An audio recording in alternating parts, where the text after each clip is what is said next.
El 28 de junio de 1914, un joven serbio llamado Gavrilo Princip, perteneciente a una organización llamada La Mano Negra, asesinó en Sarajevo al heredero de la corona Austria-Hungría. Un mes más tarde, comenzó en Europa el conflicto bélico más grande que el mundo había visto hasta el momento. Nosotras les hablaremos sobre la Primera Guerra Mundial.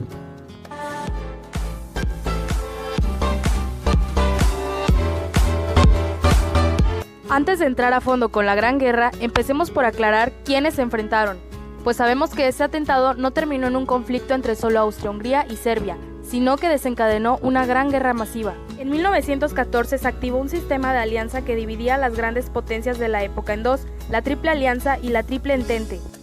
Si empezamos por la Triple Alianza, su núcleo lo formaba Alemania y su vecino el Imperio Austrohúngaro, con quien tras un pacto fallido con Rusia formó la Doble Alianza en 1879. La tercera de las llamadas potencias centrales fue Italia, que se sumó en 1882, pero al comenzar la guerra se cambió de bando, y Bulgaria y el Imperio Otomano tomaron su lugar. Frente a ellos se encontraba la Triple Entente, que se conformaba por Francia, Rusia y el Reino Unido. Esta se consolidó en 1907. Al final de la guerra se retiraría Rusia, pero se sumarían otros países como Japón, Estados Unidos e Italia.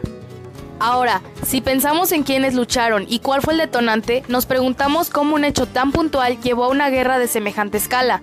Es una de las polémicas de las que más se ha escrito en toda la historia del mundo. Entre las causas de la Primera Guerra se incluyen todos esos hechos, procesos e ideas que crearon las condiciones necesarias para que el conflicto estallara. Existen algunos factores claves en los que todos los historiadores coinciden: el nacionalismo, el militarismo, el imperialismo y el sistema de alianza que ya mencionaba.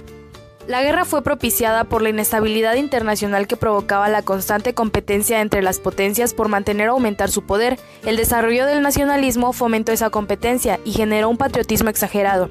El militarismo también tuvo mucho peso. Por un lado, el gasto en armamento y tropas aumentó drásticamente, creando lo que se conoce como la paz armada, una carrera armamentista en la que nadie quería quedarse atrás. Esto dio también más peso a los militares en la toma de decisiones. Además, el militarismo alcanzó a los ciudadanos y líderes que en muchos casos vieron con buenos ojos la guerra. Por último, el imperialismo aportó la inestabilidad, siendo otro de los elementos por los que competían. Además, contribuyó al carácter mundial de la guerra, tanto por alguno de los escenarios por los que combatió, como por el origen por parte de las tropas. En este contexto se puede entender mejor el sistema de alianzas. Alemania, que se había unificado tras vencer a la guerra franco-prusiana, buscaba competir económica y militarmente en Inglaterra. Su principal aliado del imperio fue el Austro-Húngaro, a quien le importaba mantener su influencia entre los Balcanes mientras veía la decadencia del Imperio Otomano. Eso explica el acercamiento entre Rusia con el interés en la misma región, sus principales problemas internos y Francia, que guardaba grandes resentimientos hacia Alemania y temía su rápido crecimiento. Por último, queda Gran Bretaña, que se mantuvo aislada hasta que se consideró que Alemania podría ser una amenaza. En medio de este clima tan tenso, se dieron 4 crisis internacionales que se consideraban antecedentes de la guerra. 2 en Marruecos de 1905 a 1911 y 2 en Balcanes a partir de 1908 a 1912. Las marroquías reflejaron los conflictos existentes entre Francia, Alemania, Reino Unido y los Balcanes. Entre Rusia, el Imperio Austrohúngaro y Alemania, cualquiera podría haber estado en la guerra, y si no bien, contribuyeron a consolidar las alianzas y la militación preventiva. Las más importantes fueron las balcánicas, que deterioraron la relación entre Austria, Hungría, Serbia y influyeron en el atentado de Sarajevo. Tras la muerte del archiduque Francisco Fernando, el 28 de junio de 1914, los endrenajes se pusieron en marcha.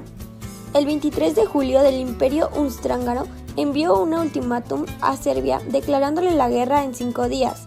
Después Rusia movilizó sus tropas y el 1 de agosto Alemania le declaró la guerra. Tras 2 días hizo lo mismo con Francia. La guerra tuvo 2 frentes principales: Europa Occidental e Europa Oriental. Empezaremos por Occidente, donde Francia y Alemania son el centro del conflicto. Al principio, ambos intentaron aplicar sus planes preconcebidos, pero fueron demasiado optimistas y no pudieron prevenir lo duro que sería la guerra. De todos modos, Alemania fue la más beneficiada, ya que comenzó atacando a Bélgica, lo cual le permitió entrar al territorio francés. Los franceses y la reducida fuerza de la expansión británica sufrieron varios reveses en la frontera, especialmente en la zona conocida como las Arderas y Alsa-Lorena. Los muertos comenzaron a contarse entre las decenas de miles, algo que sería la norma en esta guerra. El ejército alemán llegó a estar a escasos kilómetros de la ciudad de París, pero en lugar de atacar directamente a la capital, decidieron rodear a las tropas francesas, dejando descubierto su flanco y dando al entente la oportunidad de producir el milagro de Marne, batalla en la que Alemania fue derrotada y forzada a retroceder. Esta fue la muerte de Plan Schlieffen y el comienzo a lo que se le conoce como la carrera hacia el mar, en donde ambos bandos buscaban controlar los puertos más importantes del norte de Francia y Bélgica.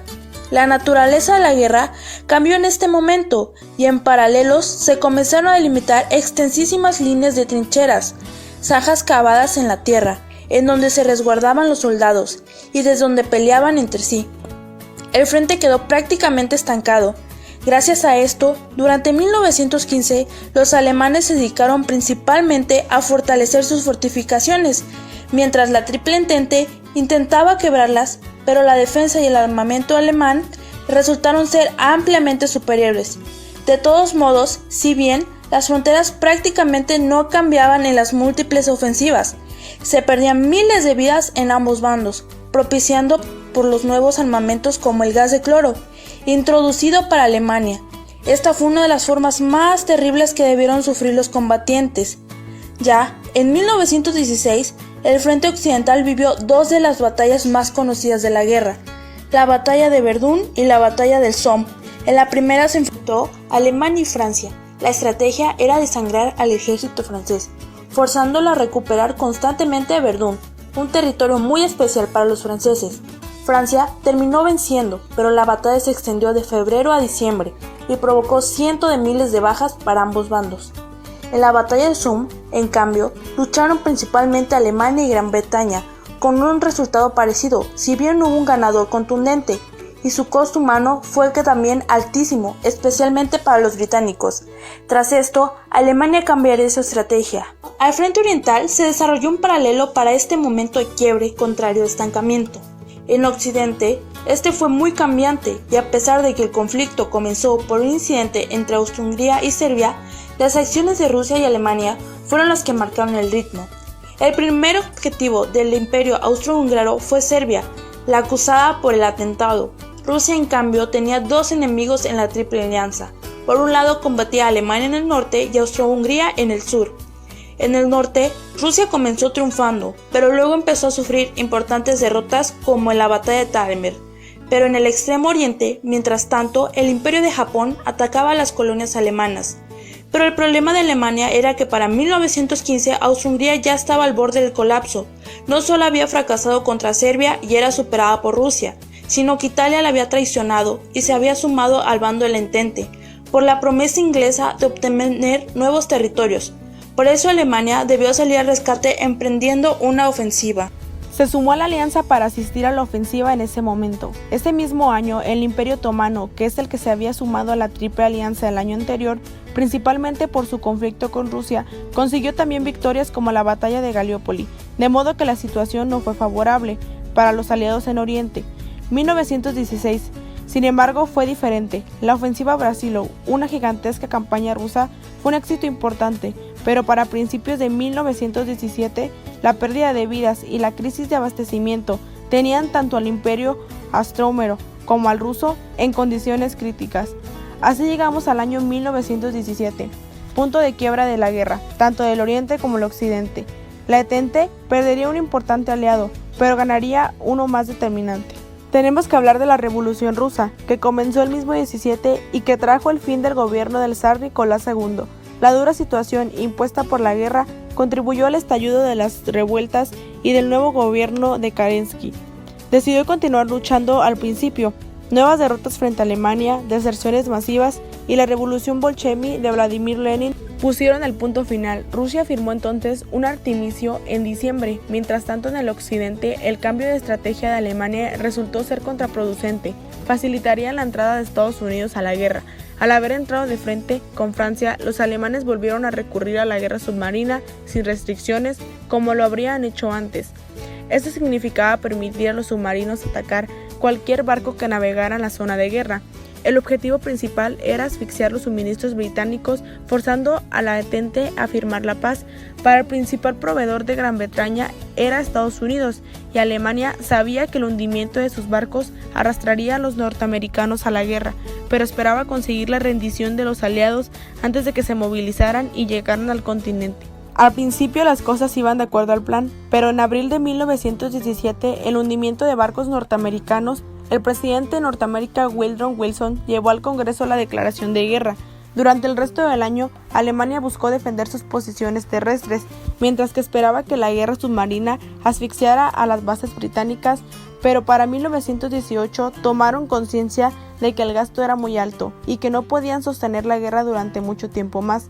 Necesitaban forzar al Entente a declarar la paz en condiciones favorables, por lo que optaron por un último ofensivo. Al principio, este fue exitoso, pero para julio la cantidad de muertos y la baja en la intensidad del avance llegó a un punto muerto. Fue entonces el punto de que los aliados, quienes contaban ahora con más de 1 millón de soldados norteamericanos forzando filas. Para el mes de septiembre habían quebrado las defensas alemanas y era evidente de que éstas ya no tenían ninguna oportunidad de recuperarse. En octubre hubo motines tanto en la armada como en la ciudad, y el 9 de noviembre el Kaiser abdicó. Federbaker, el líder de los socialdemócratas, proclamó un modelo republicano y 2 días después firmó un duro armisticio con los países de la Entente, indicativo de lo que vendría después. La guerra terminada entonces en Europa el 11 de noviembre de 1918. Al día siguiente, el Tratado de Paz de Versalles y sus acompañantes marcaban cómo quedaría el mundo tras la guerra y el camino de la Segunda Guerra Mundial.